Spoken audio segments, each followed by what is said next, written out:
ایمان عمل کے ساتھ ایمان و عمل بھی کافی نہیں ہے.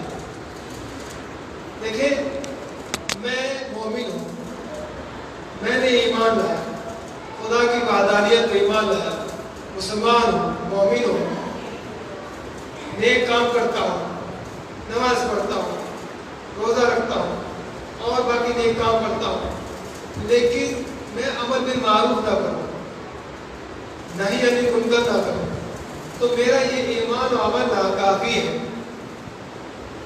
مجھے اپنے آپ کو نیک ہونے کے ساتھ ساتھ مجھے دوسروں کو بھی نیک بنانا چاہیے, دوسروں کو بھی نیکی کی تلقین کرنی چاہیے, نیکی کا راستہ بتانا چاہیے, نیکی کی ہدایت کرنی چاہیے. اس کے اور مثال آپ کو پیش کروں, جیسا مطہرات میں پاک چیزوں میں سے ایک چیز پانی ہے. پانی اس کی دو قسمیں ہیں, آب مطلق, آب مضاف. آب مطلق اس پانی کو کہتے ہیں جو خالص ہو, جو خالص ہو, کسی شے سے اخذ نہ کیا گیا, کسی شے سے نہ نکالا گیا. مثلا لیمو کا پانی, لیمو سے جو رس پانی نکلتا ہے لیمو سے حاصل کیا. گلاب عرق, گلاب کا عرق جمع کر کے پانی بناتے ہیں, گلاب سے دیا ہوا پانی, پانی ہے لیکن وہ خالص نہیں ہے, وہ مطلق ہے, تو وہ مضاف ہے, کسی شے سے لیا ہے. تربوز کا پانی ایسے. تو یہ پانی پاک ہے لیکن یہ نجس چیز کو پاک نہیں کر سکتا. مثلا کپڑا نجس ہوا, گلاس نجس ہوا, آپ اس پانی سے گلاب عرق سے پاک کرنا چاہیں تو وہ پاک نہیں ہو سکتا. کپڑا پاک نہیں ہو سکتا, گلاس پاک نہیں ہو سکے. کب آپ کا نجس ہوا, گلاب عرق سے پاک کرنا چاہے پاک نہیں ہو سکتا. پاک کرنے کی اس میں وہ صلاحیت نہیں ہے. خود بذات ہی پاک ہے لیکن یہ پاک نہیں کر سکتا. بذات ہی پاک ہے, آب مضاف پاک ہے, گلاب عرق پاک ہے, نیمبو کا پانی پاک ہے, لیکن مضاف ہے, پاک ہے, یہ پاک نہیں کر سکتا. پاک کرنے کی اس میں یہ صلاحیت ہوتی ہے. جس کے مقابلے میں آب مطلق جو خالص پانی, چشمے کا پانی, نہر کا پانی, جاری پانی, بارش کا پانی, یہ سارے پانی, کنویں کا پانی, یہ پاک ہے اور پاک بھی کرتا ہے. پاک بھی ہے اور پاک بھی کرتا ہے, نجس چیز کو پاک کرتا ہے. اگر آپ کا بدن, لباس, برتن یا کوئی چیز نجس ہو جائے تو پانی آب مطلق جو ہے, آب خالص جو ہے, یہ پاک بھی ہے اور پاک بھی کرتا ہے. تو انسان کو آب مضاف کی طرح نہیں ہونا چاہیے کہ پاک ہو اور پاک نہ کر سکتا ہو. مجھے ہدایت ہے لیکن میں دوسروں کو ہدایت نہ کروں, میں ہدایت اپنے تک رکھوں اور لوگوں کو ہدایت نہ کروں, تو آب مضاف جیسا ہوگا. آب مضاف جیسا. میں خود نیکی کروں اور لوگوں کو نیکی کے بارے میں نہ کہوں تو آب مضاف جیسا ہوگا. مجھ پر فرض ہے کہ میں نیکی کروں تو دوسروں کو بھی نیکی کی ہدایت کروں. یہ ہر انسان کے لیے, ہر انسان کے لیے عمل بالمعروف فرض ہے.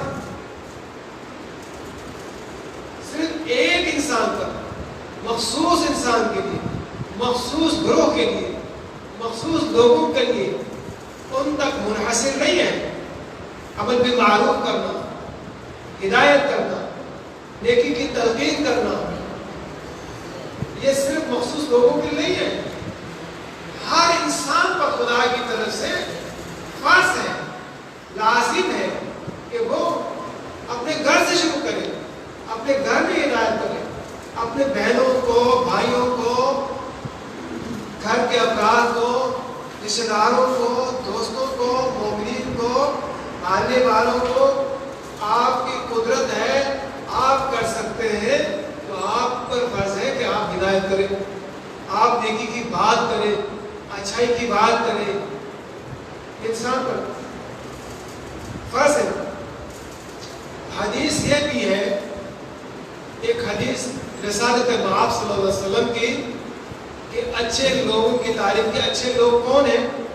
اچھے لوگ وہ ہیں کہ جو اچھی بات کرتا ہو۔ تین قسم لوگ، وہ اچھا ہے جو اچھی بات کرتا ہے، وہ انسان اچھا ہے جو کھانا کھلاتا ہے، وہ انسان اچھا ہے جو رات کی تاریکی میں جب لوگ سوئے ہوتے ہیں اس وقت اٹھ کر نماز پڑھتا ہے، وہ انسان اچھا ہے۔ محبوب خدا کے نزدیک محبوب انسان، پسندیدہ انسان، پسندیدہ لوگ وہ ہے جو اچھی بات کرے، جو کھانا کھلائے، جو رات کی تاریکی میں جب لوگ سوئے ہوں تو اٹھ کر نماز پڑھے، خدا کی عبادت کرے، اپنے آرام چھوڑ کر، استراحت چھوڑ کر، سکون چھوڑ کر، بستر چھوڑ کر، وضو کر کے، خاص کر سردیوں کے ٹھنڈک میں اٹھ کر وضو کر کے خدا کی خاطر، اپنے رب کے خاطر، اپنے مالک کے خاطر، اپنے پروردگار کے خاطر، ذات الہی کے خاطر جس نے پیدا کیا ہے، کتنے ہزارہا انسان پر پیدا کرنے والے کا احسان ہے، انسان ان احسان کو بھلا دیتا ہے کہ ماں کی پیٹ میں خوراک کا بندوبست کیا، رزق کا بندوبست کیا، پیٹ بند ایک قید خانہ کی طرح بند جگہ میں وہاں رزق کا بندوبست کیا جاتا ہے، زندگی دی جاتی ہے، حفاظت کیا جاتا ہے، باہر لایا جاتا ہے، باہر کی دنیا دکھاتے ہیں، تو پروردگار کا کتنا ہزارہا احسان انسان کے اوپر، اس ایک ایک سانس خدا کی طرف سے نعمت ہے، ان کا انسان اس احسان کا خدا کا شکر گزارانا چاہیے۔ شکر کیسے ہوگی؟ شکر اطاعت پر، خدا کے احکام کی پیروی کرنا شکر گزاری ہے۔ تو محبوب لوگ کون ہیں خدا کے؟ جو اچھی بات کرے، اچھی بات کرنے والا وہ خدا کے نزدیک محبوب ہے۔ اچھی بات کیا ہے؟ آپ سے کوئی راستہ پوچھتا ہے تو آپ راستہ بتاتے ہیں، اچھی بات ہے۔ آپ سے مشورہ لیتے ہیں تو آپ اچھا مشورہ دیتے ہیں، اچھی بات ہے۔ آپ سے کوئی ایڈریس پوچھتے ہیں، آپ بتاتے ہیں، اچھی بات ہے۔ ایسے بہت سے کام ہیں جو اچھی بات میں شمار ہوتی ہیں۔ اچھی آپ لوگوں کے فائدے کی بات کرتے ہیں، حق بات، سچ بات کرتے ہیں، یہ اچھی بات ہے۔ تو اچھی باتیں کرنا خدا اور خدا کے محبوب کے ہاں پسندیدہ عمل ہے۔ تو ایک کام جو پسندیدہ ہے خدا اور خدا کے رسول کے نزدیک، وہ اچھی بات کرنا ہے۔ دوسری بات، کھانا کھلانا۔ کھانا کھلانا محبوب ترین عمل ہے۔ کھانا کھلانے کا ثواب بہت زیادہ ہے۔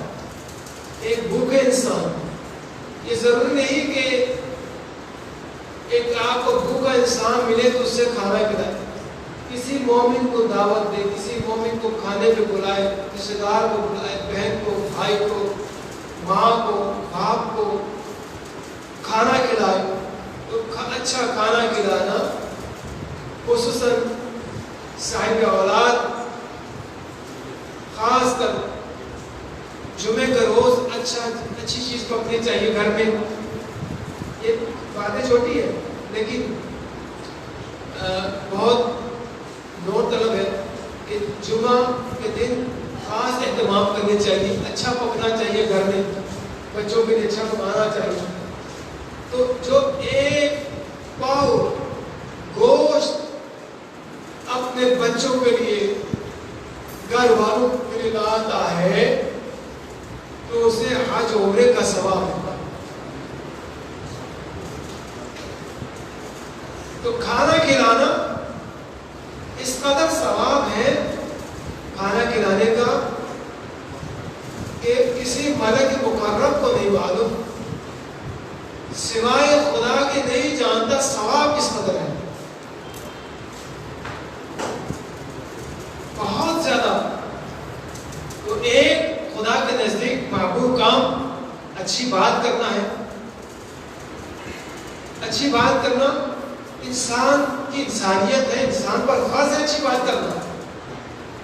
اگر ایک انسان اچھی بات کی بجائے بری بات کرتا ہے، دوسرے کو برا لگتا ہے، تو وہ کہہ دیتا ہے یار اگر انسان کی شکل و صورت اچھی نہیں ہے اور بات بھی بری کرتا ہے، شکل نہیں تو بات تو اچھی کر گیا. شکل اچھی نہیں تو بات تو اچھی کر. انسان غصے میں کہہ دیتا ہے. تو انسان کو شکل اچھی بھی ہو اچھی بات کرنی چاہیے، بری کو ہو تو بری نہیں، بری بھی ہو تو اچھی بات کرنی چاہیے. انسان کو اچھی بات کرنی چاہیے، بری بات نہیں کرنی چاہیے. تو اچھی بات کرنا خدا اور رسول کے نزدیک پسندیدہ عمل ہے. اور کھانا کھلانا پسندیدہ عمل ہے دوسرا. تیسرا، رات کی تاریکی میں اٹھ کر قیام اللیل، تہجد کی نماز پڑھنا، نماز شب پڑھنا پسندیدہ عمل ہے. تو یہ تین چیزیں رسول اور خدا کے نزدیک پسندیدہ عمل ہے. حضرت امام سجاد علیہ السلام، امام زین العابدین علیہ السلام چوتھے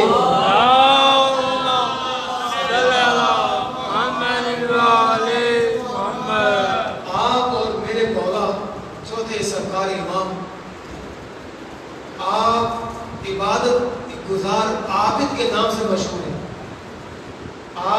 عابد بیمار، تو بیماری میں بھی عبادت ہے.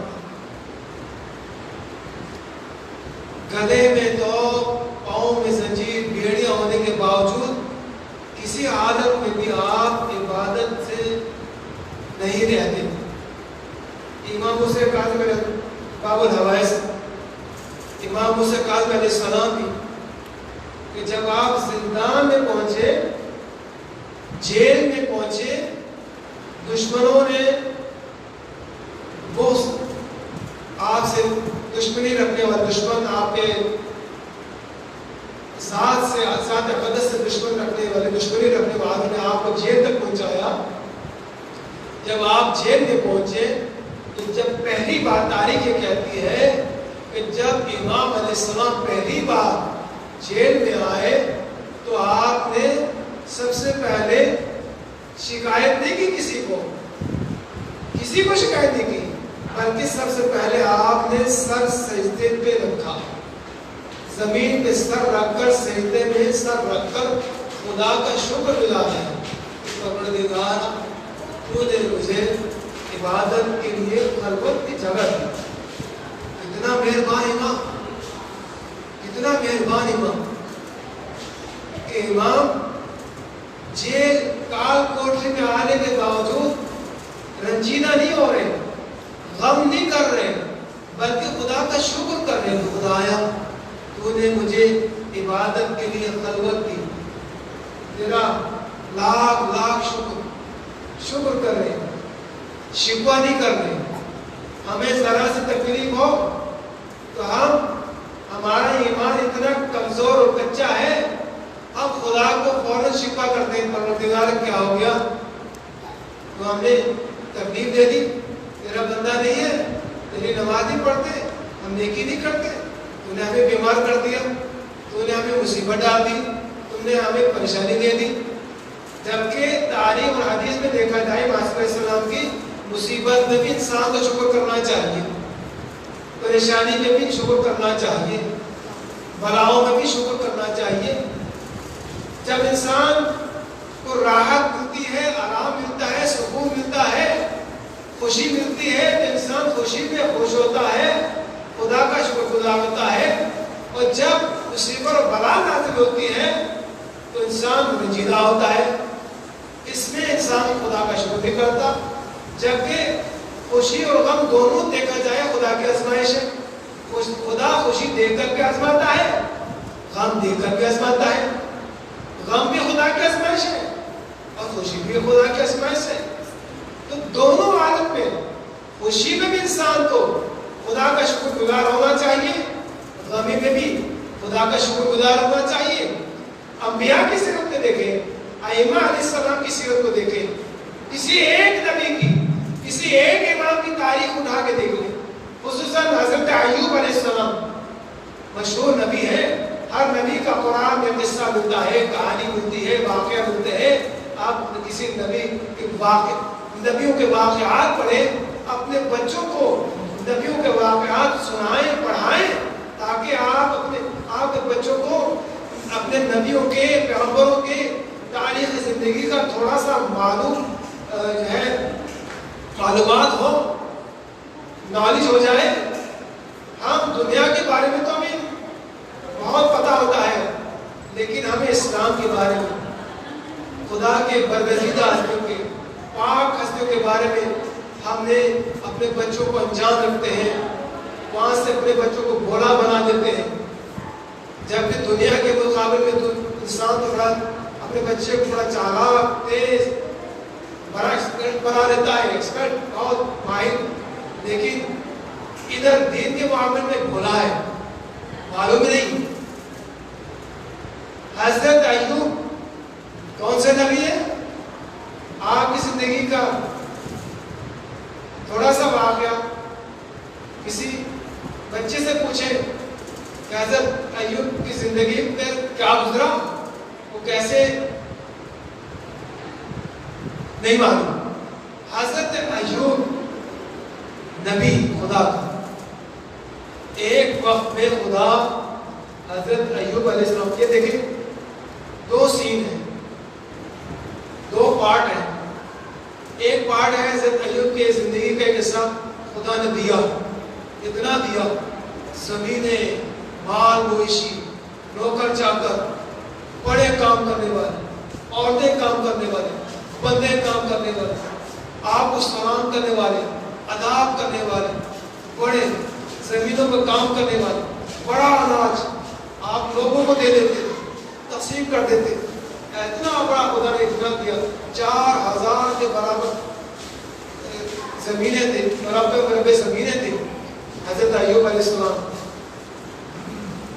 4000 کے قریب شاید آپ کے شکر تھے، اونٹ تھے، مال بردار، ایسے بہت واقع کہ اس کے بعد ایسا دوسرا پارٹ آتا ہے کہ ایک ایک کال کے آسمانی بجلی گر جاتی ہے، اناج ختم ہو جاتا ہے، زمین تباہ ہو جاتی ہے، فصلیں خراب ہو جاتی ہے،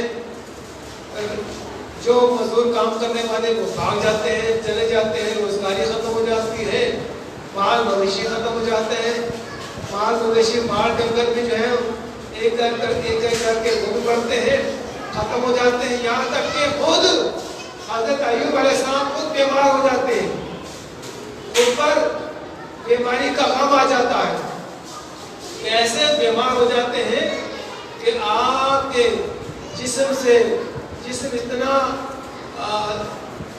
نرم پڑ جاتا ہے زخمی سے، جسم کا گوتھا زمین پر گرتے ہیں، یا جسم پر جو موجود کیڑا جو آپ کا گوشت کھا رہا ہوتا ہے، وہ کیڑا جب زمین پر گرتا ہے اپنے ہاتھ سے اٹھا کے تمہاری جگہ یہ ہے، اپنے خوراک کھا لو کہہ کے اپنے بدن پر لا دیتے ہیں۔ اتنا صابر نبی، اتنا شاگرد نبی. انسان کو درس لینا چاہیے, عبرت لینی چاہیے, سبق لینا چاہیے اپنے نبی سے, اپنے امام سے, اپنے نبی سے, اپنے امام سے.